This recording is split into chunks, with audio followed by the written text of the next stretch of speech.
নমস্কাৰ গাইজ, আজি ভেদাইলতা নৰসিংহ আৰু কৈ মাছৰ চব্জি বনোৱা দেখাম। এয়া চাওক, গোটেইবিলাক ৰেডি কৰি থৈ দিলোঁ। এইটো আগতে দেখালোঁ, এতিয়া চাই থাকক। এইটো ভাজা মাছ, নৰসিংহ, ভেদাইলতা, জলকীয়া পিছা হ'ব ইয়াতে।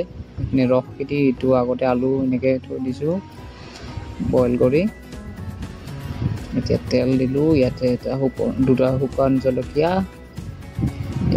এই শুকান তেলটো ভাজা হোৱাৰ পিছত ইয়াত অলপমান পিঁয়াজ, ৰহুন, আদা, জলকীয়া দি দিম।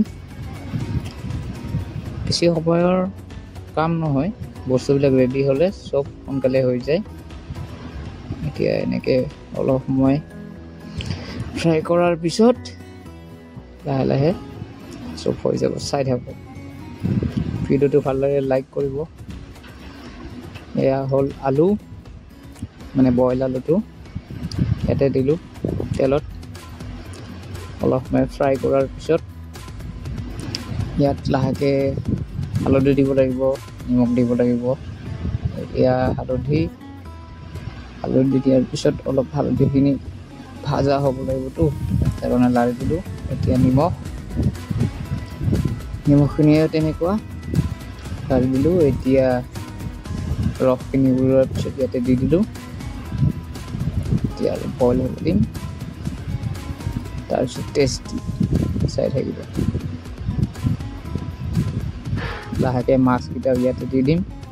তেতিয়া জোলখিনি অলপমান মানে গ্ৰেভিটো অলপ বেছি হৈ যায়, তেতিয়া দি খাই মানে ভাল লাগেতো, সেইকাৰণে। এইটো হৈয়ে গ'ল, 90% হৈ গ'ল, বেছি সময়ৰ কাম নহয়।